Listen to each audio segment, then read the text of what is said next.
He inspired Argentina to a World Cup triumph with the magic that lingered in his dancing feet.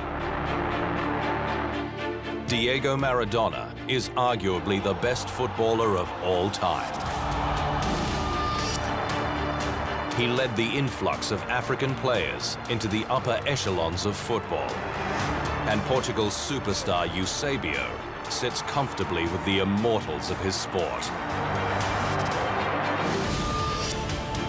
His star burned more brightly than anyone for a short time. The remarkable Irishman, George Best. 3 more giants of sport. This is the Immortals.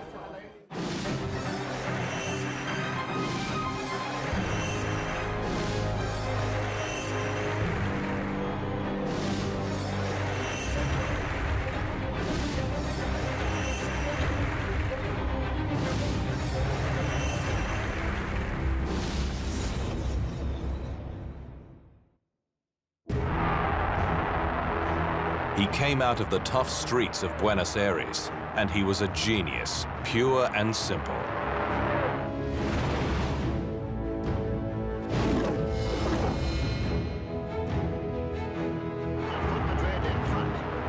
From Alfredo Di Stefano to Gabriel Batistuta to Lionel Messi, Argentina has always produced superstars of the global game.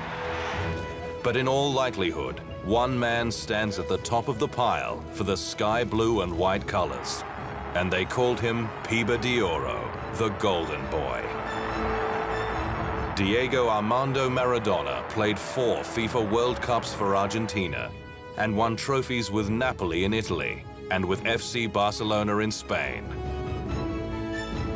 But it was his near single-handed elevation of Argentina to the World Cup victory in 1986 in Mexico that allows him to stand apart. As captain, he lifted the trophy for Argentina's 2nd ever win and was player of the tournament. He became an iconic figure, not only in his native country, but around the world, meeting the Pope, dining with presidents and political figures like Fidel Castro, the Cuban leader. And there were some tough times. A substance abuse problem that brought him down for many years, and a positive drug test at the 1994 World Cup that saw him sent home from the United States. Through it all, Maradona was idolized because of his ability on the ball, the lethal left foot strikes, and for the bulging list of achievements. In Buenos Aires, a museum opened to show off his memorabilia, including the boots he used to tear apart the rest of the opposing teams in Mexico in 1986. He is part of the historical moment of Argentina and of the whole world. He is synonymous with Argentina. When you say the word Maradona, you say the word Argentina. He is one of the icons, personalities most classic and unique of the 20th and 21st centuries. Then there was the Church of Maradona, founded in the Argentine port city of Rosario, where the 120,000 members honor the day June 22nd, 1986, when Maradona's 2 goals destroyed England in a World Cup quarter-final.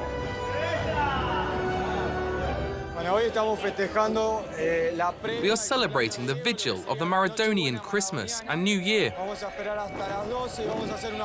We are going to wait till 12 so that at that hour we can celebrate Diego's birthday and New Year. His achievements as a player stacked up. He won an Argentine Premier Division title with Boca Juniors as a young man, a Spanish Cup title with Barcelona, and then 2 Serie A titles, an Italian Cup title, and a UEFA Cup during his 7 years with Napoli. Individually, he won the Silver Boot at the 1986 World Cup and was named to the World Cup All-Star team twice, as well as winning the internet vote for the FIFA Player of the Century in 2000. Lionel Messi, the wizard who followed in his footsteps, but who could not repeat his World Cup exploits, told it straight. The greatest there's ever been. Still to come on the Immortals, a tale of two superstars of their time.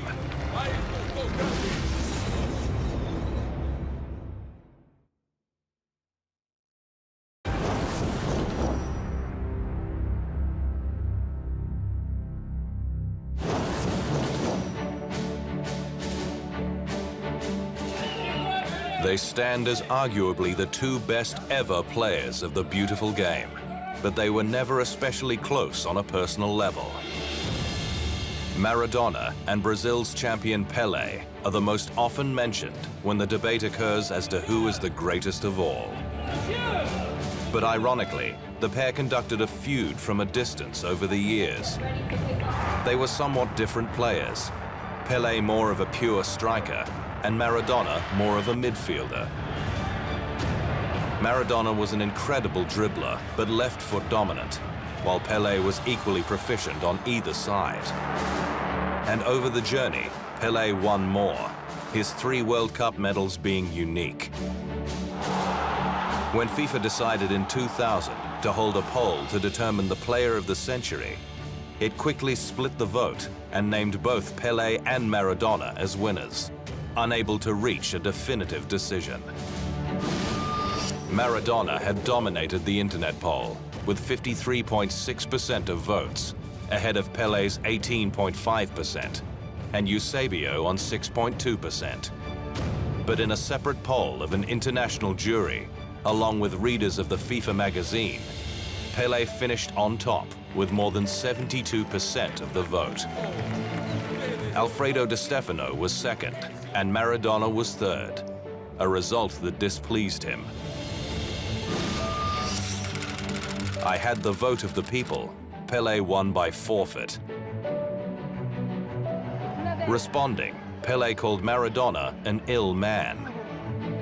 Fortunately, this pair of legends reconciled some years later. And when Maradona began a career as a television host, he had Pelé as a guest on his first show.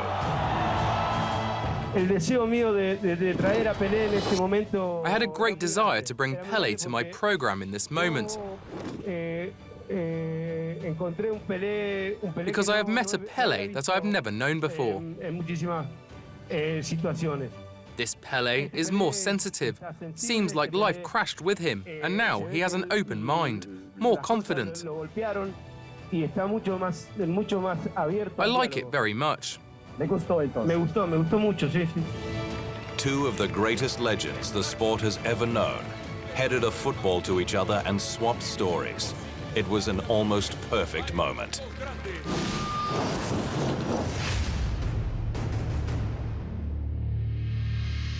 Diego Maradona's playing career spanned 20 years at the top level, but it was in the space of a few weeks in Mexico that he made his name forever.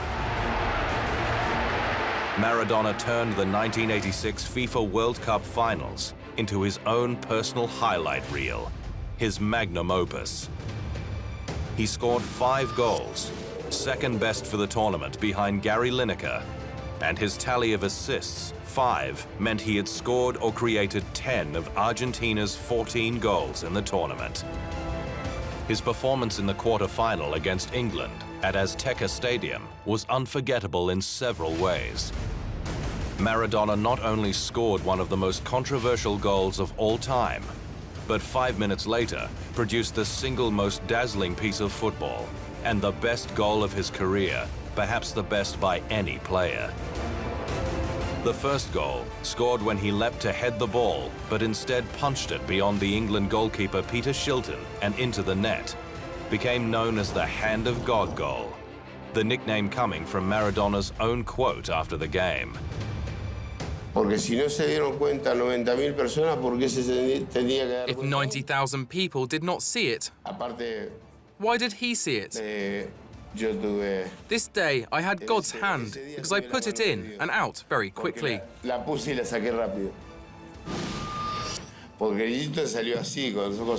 90,000 fans didn't suspect it was a handball. But it was God's hand. The second goal, drilled into the net after he took the ball in his own half and beat 4 English defenders and Shilton, was named the FIFA World Cup Goal of the Century in 2002. The symbolism was remarkable. The man was simply unstoppable. Not content, Maradona scored twice against Belgium in the semi-final, then set up the winner for his teammate, Jorge Barrichaga, in the final, as Argentina won 3-2 against West Germany. Maradona's highs were never quite so stratospheric from there, and Argentina lost the 1990 World Cup final to West Germany in Rome. He was sensationally sent home from the 1994 tournament in the United States after testing positive to a stimulant, and it proved to be his last World Cup as a player. But he achieved legend status at Napoli, returning to the club to celebrate the 30th anniversary of its Serie A titles and receiving his number 10 shirt. Io quando sono andato a firmare per il Napoli. When I went to sign for Naples, Gaspar told me, don't leave. Io te do 5 anni ancora. I will give you 5 more years. Con il doppio di quello che guadagnava in quel momento. And I will double your salary. Io ho detto no. No. I said no. Io vado a una città, a Napoli. I am going to Naples, Perché io, a town that is waiting for me. del soldi, Because instead of the money, I rather prefer to run after a ball. Maradona's playing career turned full circle, and he returned to Boca Juniors in Argentina in his football dotage, his career ending in 1998. Maradona also managed his beloved Argentina from 2008 to 2010, but he was nowhere near so successful in that role as he was on the pitch. It was wearing the number 10 that he excelled. Was he the best? Perhaps. What is not in doubt is that he was unforgettable. Up next on the Immortals, Portugal's magnificent Eusébio.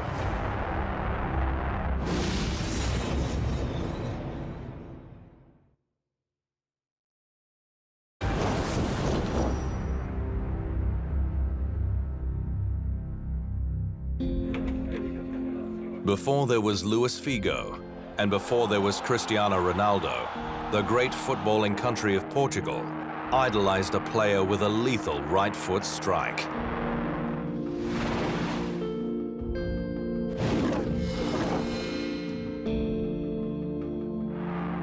His name was Eusébio da Silva Ferreira, and they called him the Black Panther. He carved himself an incredible career for Benfica FC in the Portuguese league and came close to winning a World Cup for Portugal in 1966. When he died in 2014, huge crowds lined the streets of Lisbon for a funeral procession that wound its way past the statue built in his honor at Estádio da Luz, headquarters of the mighty Benfica club. The President of Portugal declared an official 3 days of mourning. He left a huge mark on the game of football, became the leading scorer in the history of the famous Lisbon club, and his 9 goals for Portugal made him the Golden Boot winner at the 1966 FIFA World Cup in England, when Portugal fell just short of the final. His 2 goals helped Benfica to a victory in the 1962 European Cup, forerunner of today's Champions League, with a 5-3 result over Real Madrid in Amsterdam, the second of the club's consecutive triumphs in Europe. Benfica came from 2-0 down after the great Ferenc Puskás scored twice early for Real, and ultimately Eusébio's brace was enough to deny the Spanish club. The Lisbon club won 8 Primeira Liga titles in the 1960s, and 3 League Cups, as well as the 2 European triumphs, ranking it first among European clubs 3 times, in 1965, 1966, and 1969. With his thunderous right foot strikes, Eusébio was at the heart of it. And in 15 seasons at Benfica, he would win 11 Portuguese titles.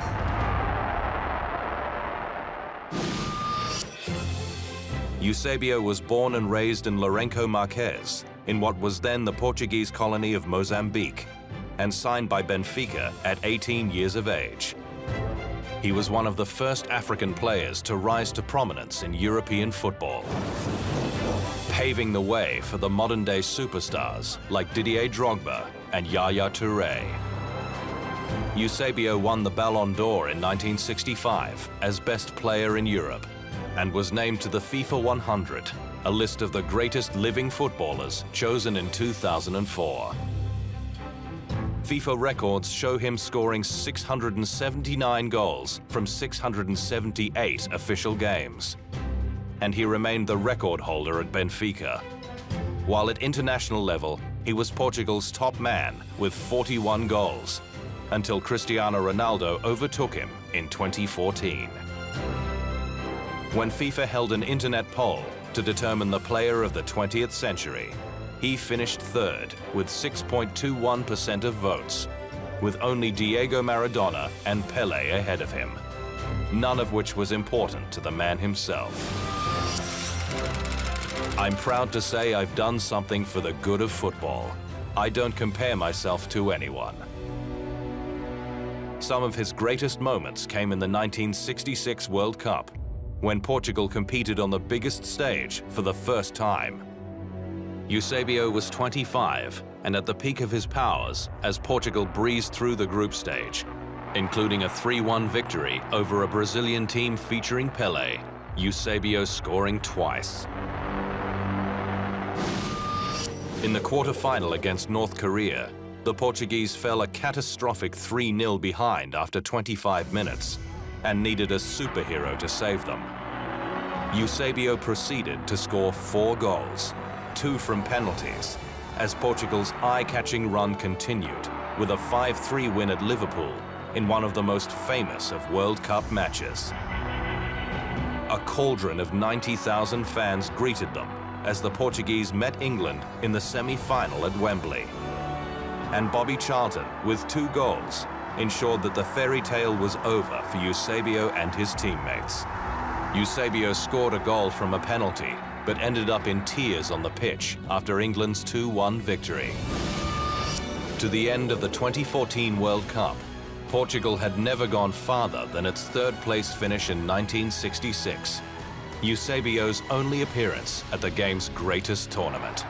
But at least they have the memories of the amazing Black Panther. Eusébio da Silva Ferreira foi das personalidades mais cativantes. Eusébio da Silva Ferreira was one of the most captivating personalities I met in my life. His talents as a sportsman gave joy to millions of people and to entire generations. Eusébio's tears on that day are our tears today.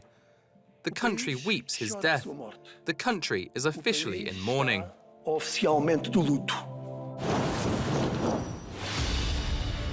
Covert operations to sign a marquee player are not new in the world of football. But Benfica's effort in snaring Eusébio from the clutches of Sporting Lisbon, its great rival, has gone into the annals of the game. In his native Mozambique, Eusébio was playing with a feeder club of Sporting. So when Benfica signed him in 1960, the club chose not to use his name in any correspondence, lest Sporting Lisbon discover the heist. Hence, Portugal's greatest ever player began his life in a new country with a code name, Ruth Malosso, and hiding away in a village in the Algarve outside Lisbon until paperwork was completed. Eusébio, who completed the last few years of his career in North America, is a national treasure in Portugal and undoubtedly an immortal of the game. I think I have extraordinary memories. Eusébio has died, but what he did will never die. When we return, Northern Ireland's finest, the maverick George Best.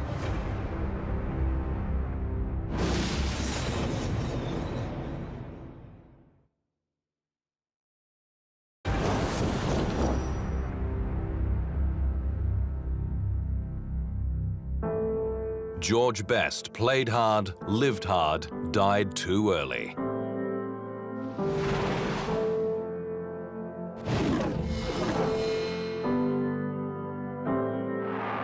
His rise to fame as a boy from Belfast in Northern Ireland coincided with the rise of another famous British institution.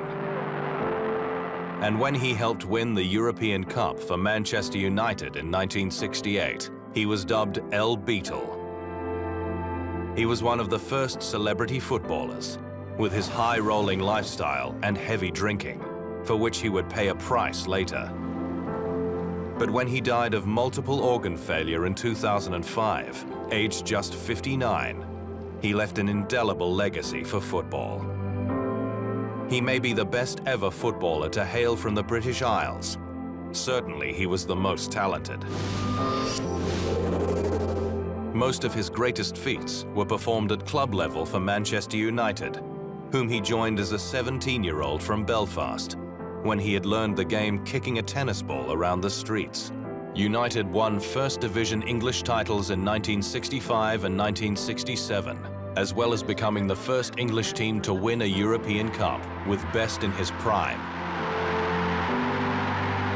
And he won the Ballon d'Or for Best Player in Europe in 1968.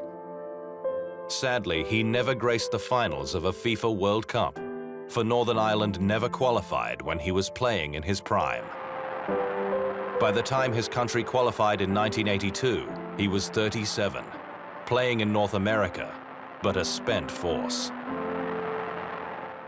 At the moment, I think I'm a complete wreck in every way, which is why I came here. I didn't decide to come here. I just went to the airport and ended up here. I just wanted to get away from it. On the verge of a nervous breakdown? Probably, yeah. I think if I hadn't got away, I would have had one. Best's lifestyle was as famous as his incredible dribbling skills, and his most famous quote tells a story. "I spent a lot of money on booze, birds, and fast cars. The rest I just squandered." But Pelé regarded him as the best player in Europe, if not the world, and he inspired a young Diego Maradona growing up in Buenos Aires. None of his off-pitch exploits can diminish his impact at United, which had not won a title for 6 years when he arrived as a teenager, and was not the superpower that it is today. Best's arrival to join famous manager Matt Busby yielded 2 English League titles, and his star was shining its brightest. It took me a long time to realise, who the hangers-on were and who weren't. And I did enjoy being the centre of attraction, but it became a monster. In 1967-68, United became the first English team to win the European Cup, beating a Benfica team that included the great Eusébio 4-1 in extra time. Best scored a brilliant goal at the start of extra time to put United ahead, and Bobby Charlton and Brian Kidd added the cream on top of the club's greatest triumph to that point. George Best was just 22 years old, and he was English Player of the Year, had won the Ballon d'Or as the best player in Europe, and won European club football's greatest prize. 4 years later, he retired from football, then made a short comeback with United, followed by stints at several other European clubs and in America, then stepped away for good. Could have been anything. I mean, I never ever measured it in quantity. It was a length of time, usually, how much I drank. But even in those days, I mean, I went for long periods of times when I didn't drink, but when I did, I mean, I had to be, I suppose I drank the same as I played or trained. I wanted to be the best trainer, I wanted to be the best player, and I wanted to be the best drinker, which isn't very smart when you're a professional athlete. At Old Trafford, headquarters of Manchester United, there is a statue of the so-called Holy Trinity of Best, Charlton and Denis Law, scorers of a combined 665 goals for the club. George Best's star faded quickly, but he could dribble a ball and step through a tackle like no one else. He was a true immortal.